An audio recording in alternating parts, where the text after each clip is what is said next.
రాజుల మొదటి పుస్తకం 19వ అధ్యాయం 19వ వచనం. షాపాతు కుమారుడైన ఎలీషా కనబడ్డారు 12 అరకల ఎడ్ల చేత తాను తోలుచుండి. జాగ్రత్త అండి, కష్టపడే వ్యక్తి. చాలా మంది సేవకుల్ని చీప్గా మాట్లాడిన కారణం ఏంటంటే బతుకు తెరవ లేక బైబిల్ సంకటేసుకుని బయలుదేరారు అనే డైలాగ్ మనం వింటూ ఉంటాం. నిజంగా నేను అంటాను, సేవ బతుకు తెరువు కాకూడదు. బతకడానికి చాలా ఉన్నాయండి, బ్రతకడానికి చాలా ఉన్నాయి. సేవ బ్రతుకు తెరువు కాకూడదు. సేవ బ్రతుకు తెరువు కాదు, బాధ్యత. It's responsibility. బతుకు తెరువుగా భావిస్తే మాత్రం బొవ్వ కూర మినిస్ట్ అయిపోద్ది. బొవ్వకి కూర కొత్తే చాలరా బాబు, గట్టినైపోతాం చాలని. మన అవసరాలు తీర్చుకోవడం అడ్డుపెట్టేది సేవ కాదు. దేవుని సేవ మహిమ కలిగింది. ఆయన పిలుపు చేత మనం సేవ చేయడం ఆశీర్వాదం. దేవుడు పిలవాలి. ఒకడు అహరోను పిలబడినట్టుగా పిలబడాలి. అలా పిలబడ్డావా, నీతో ఉండేది దేవుడే. ఒకవేళ దేవుడు పిలిచాడు, వెళ్ళి అదిగో సౌత్ ఆఫ్రికాలో సేవ చేయి. మృగాలుగా జీవిస్తున్న మనుషుల మధ్య సేవ చేయని దేవుడు చెప్తే వాళ్ళ మధ్యకి వెళితే, ఎవరు చెప్తే వెళ్ళాం? మనంతరం మనం వెళ్ళా. దేవుడు చెప్పాడు. దేవుడు చెప్పాడు, వెళ్ళాడు కనుక దేవుడే మనల్ని కాపాడుతాడు. దేవుడికి స్తోత్రం కలుగునుగాక. డేవిడ్ బ్రన్హార్డ్ అని ఒక దైవజనుడు నరమాంస భక్షకుల మధ్యకి వెళ్ళాడు సేవ చేయడానికి. నరమాంస భక్షకుల మధ్యకి వెళ్ళాడు. ఓ పెద్ద జలపాతం, అవతల వాళ్ళు ఉన్నారు. మనుషులు కనపడితే పీక్కొని తినేవాళ్ళు అంతే. వాళ్ళకి యువతల నుంచి చిన్న వాక్యాలు పంపించేవాడు. వాళ్ళకి చదువు సంధ్యలు లేవు. మొత్తానికి వాళ్ళు ఈయన చూస్తున్నారు, ఈయన వాళ్ళని చూస్తున్నాడు. ఈయన మీద రావడానికేమో పెద్ద లోయ, నీళ్లు ప్రవహించే లోయ, కష్టం. మొత్తానికి దేవుడు వాళ్ళతో ఇతనికి ఒక సంబంధం ఏర్పాటు చేశాడు.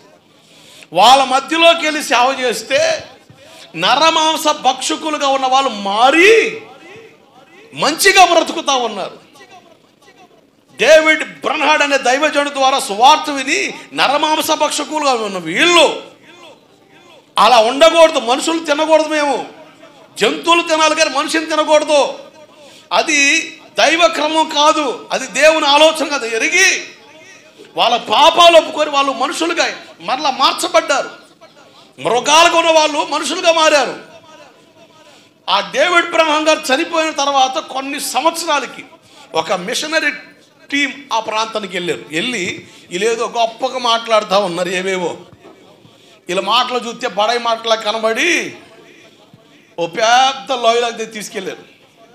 ఎముకలు, కలేబారాలు చూడండి ఏంది అన్నారు. మేము ఒకప్పుడు మామూలు మనుషులం కాదు, మనుషులు తినే రాక్షసులు కడకడ పడుకుతున్నాం. ఓరి నాయన, వీళ్ళు మనుషులు తినే రాక్షసులు అంటారా నాయనని. ఇదిగో వాస్తవే. కానీ ఈరోజు నువ్వు ఇన్ని కోతలు కోస్తా ఉన్నా కూడా మేము ఎడకు నిలబడి కాముకున్నామంటే దానికి కారణం ఒకటి ఉంది అని ఓ పెద్ద విగ్రహం దగ్గర తీసుకెళ్తారు. డేవిడ్ బ్రన్హామ్ దైవజనుడి విగ్రహం. ఇదిగో ఈ వ్యక్తి మా మధ్యకు వచ్చి సువార్త చేశాడు కనుకనే, ఈ వ్యక్తి మా మధ్యకు వచ్చి కష్టపడ్డాడు కనుకనే, ప్రాణాలు లెక్క చేయకుండా మా కొరకు ప్రయాసపడ్డాడు కనుకనే ఈరోజు ఇలా మారేమనగానే వాళ్ళ ఆశ్చర్యంతో ఎవరు ఇతనని ఎంక్వైరీలు చేస్తే ఒక చరిత్ర తెలిసింది వాళ్ళకి. దేవుడికి స్తోత్రం కలుగునుగాక.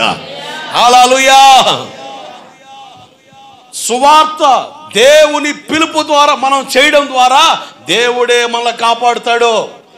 నిజంగా ఆ పాకిస్తాన్కి ఇండియాకి బార్డర్లో కొంతమంది సువార్త చేసే వాళ్ళు ఉన్నారు. నాకు ఒక సహోదరుడు తెలుసు. ఆ పాకిస్తాన్ ఇండియాకి బార్డర్ మధ్యలో పనిచేసే ఆ వ్యక్తి ఒకప్పుడు లారీ డ్రైవర్. ఒక సువార్త కూడికలో వాక్యం విని రక్షింపబడ్డాడు. లారీ డ్రైవర్, అతను హిందీ వచ్చు.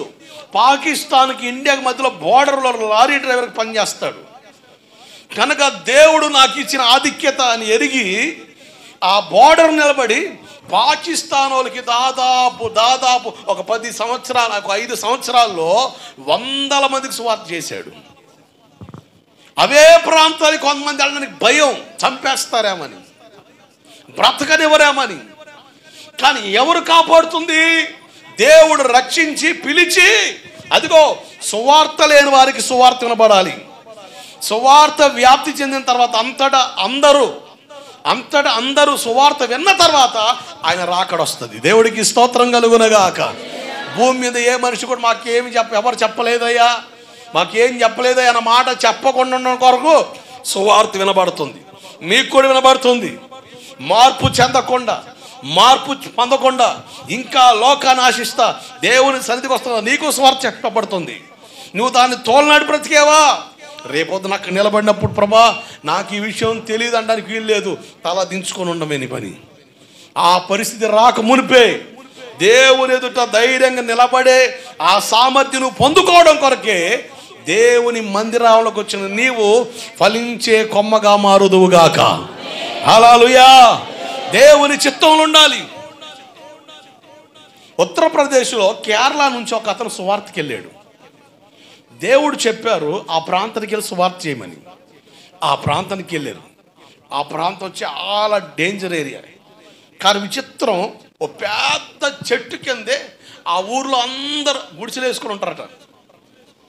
మనకులాగా అక్కడక్కడ ఇల్లు కట్టుకొని ఉండరు. ఒక చెట్టుకి ఆనుకొని చుట్టూ ఉంటారట. అదొక చక్కని సుందరవంతమైన ఊరు. అది పక్కా విగ్రహారాధన ప్రాంతం. అది ఆ ప్రాంతానికి వెళ్ళి సువార్త చేయమని ప్రభు చెబితే ఆ ప్రాంతంలో సువార్త చేస్తున్నాడు.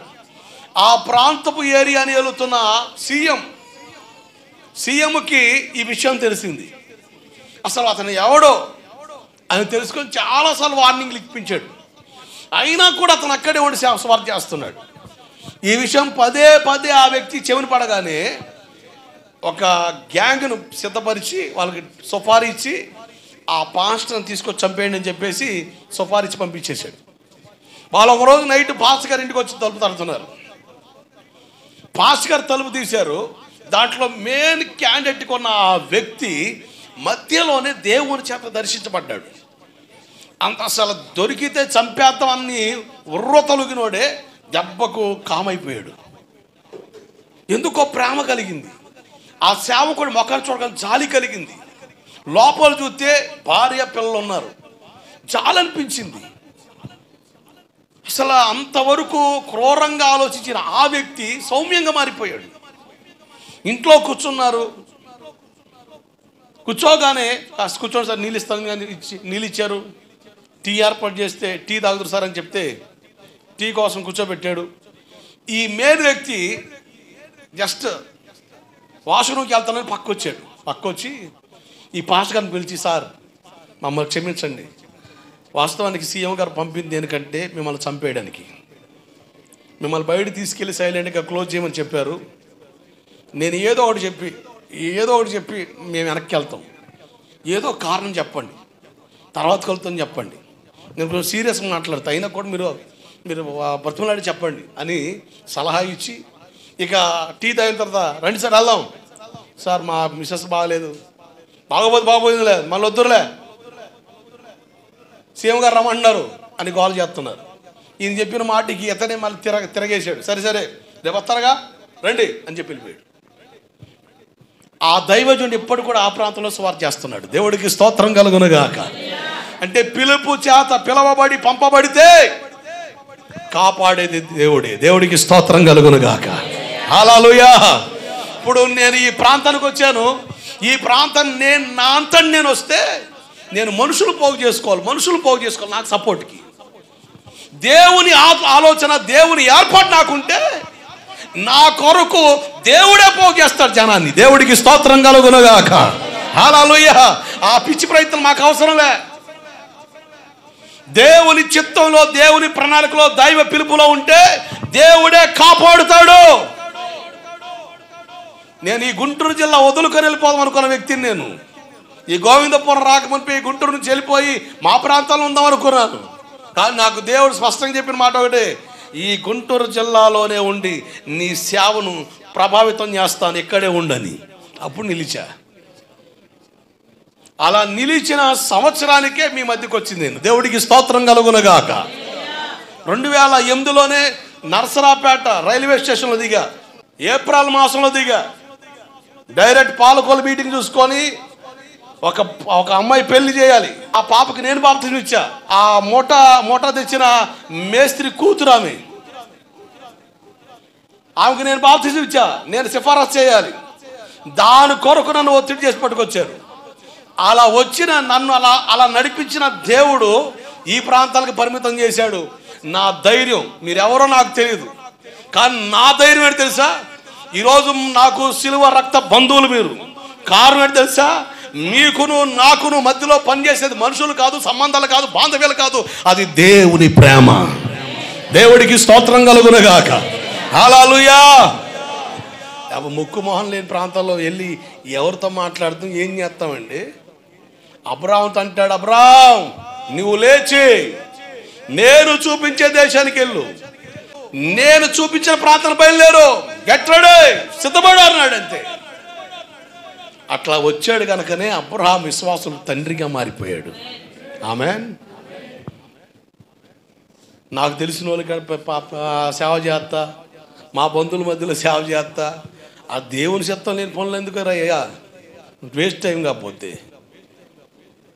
కొంచెమైనా నాణ్యమైన సేవ చేసి చచ్చిపోతే బాగుంటుందని మేలుకొలుపు పొంది దైవిక ఆలోచనకు అప్పగించుకొని బ్రతికితే అంత ఆశీర్వాదం గ్రహించి దేవుని చిత్తానికి అప్పగించుకోవడం నేర్చుకున్నాను. దేవుడికి స్తోత్రం కలుగునుగాక. దేవుని చిత్తంలోకి రా. సేవకుడు అంటే ఊసిపోక ఊర్ల మీద తిరిగేవాడు, ఊసిపోకుండా ఊర్ల మీద తిరిగేవాడు, ఉండడానికి గూడు లేకుండా, కట్టుకోవడం వస్త్రం లేకుండా ఖాళీగా గాలికి తిరిగేవాడు కాదు సేవకుడు. దేవుని చేత పంపబడిన వాడు, అభిషేకించబడిన వ్యక్తి. దేవుడికి మహిమ కలుగునుగాక. ఒక ఆయన సువార్థికుడు మన ప్రాంతాల్లో తిరిగేవాడు.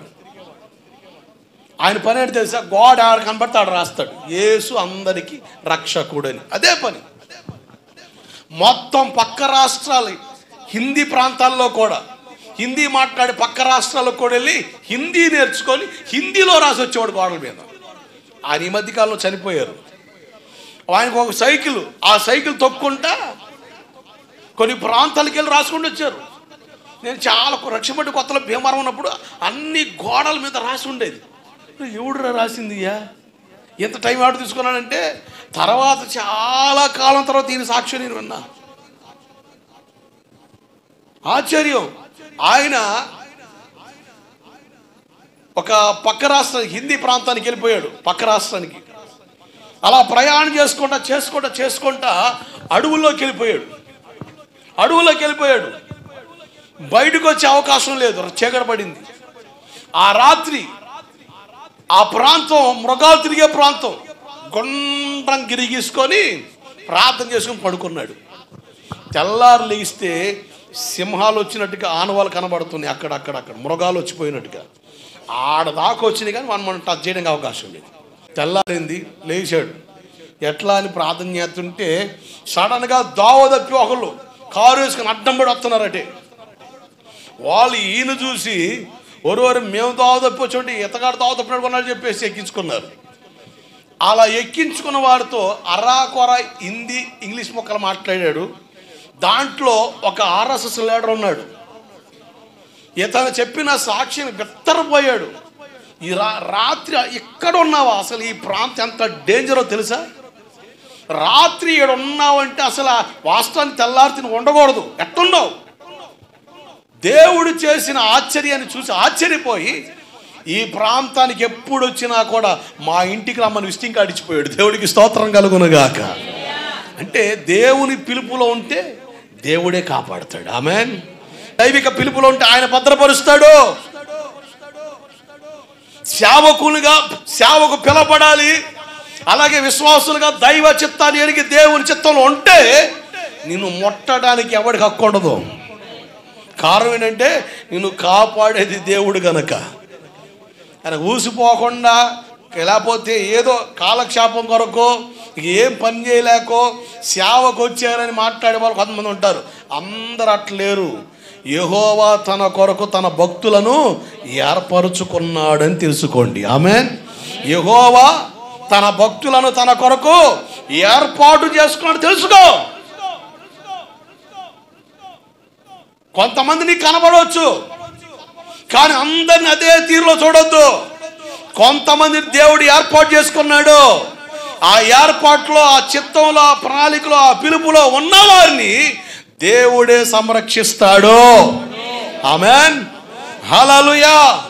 కొంతమంది సేవకు పిలుపు ఉన్నప్పటికీ కూడా భయం. సేవకి వెళ్తే నా కుటుంబ పోషణ ఎట్లా, సేవకి వెళ్తే ఎవరు పోషిస్తారు, సేవకి వెళ్తే నాకు ఆధారం ఏంటి. పిలిచినోడు దేవుడు రా అయ్యా. క్యూన్ ఎలిజబెత్ రా అని ఒక ఆఫీసర్ని పిలిచి, సార్ మీరు ఒక నెల రోజులు పలానా ప్రాంతానికి వెళ్ళి రావాలన్నారు. వెంటనే బయలుదేరాడు. పక్క తోటి కొలిక్కుండి, ఏందిరా అబ్బాయి నీకు భార్య పిల్లలు ఉన్నారు, నువ్వు నెల రోజులు ఆడుంటే వీళ్ళు ఎవరు పట్టించుకుంటారు? రాణిగారు అంటే చెప్పొద్దయ్యా, ఆమెకేంటి చెప్పు, ఆమె చెప్పింది పోతావా, నీ భార్య పిల్లల సంగతి ఏంది అంటే అతను నవ్వంటాడు, పిచ్చోడా నన్ను పొమ్మంది ఒక సామాన్యమైన వ్యక్తి కాదు, దేశానికి, మన దేశానికి మహారాణి.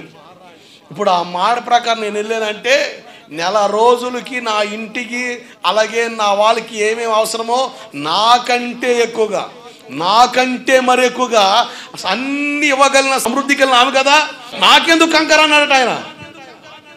అంటే ఎంత ధైర్యం అండి. దేవుడు పిలిచాడా, దేవుడు పిలిచాడా. పిలుపునందుకొని ఉద్యోగాలు రిజైన్ చేసుకుని వచ్చిన వాళ్ళు ఉన్నారు. పిలుపునందుకొని లక్షల సంపాదన చేసేవాళ్ళు వాటిని పెంటగాయించి దేవుని సేవను ఘనంగా ఇచ్చిన వాళ్ళు ఉన్నారు.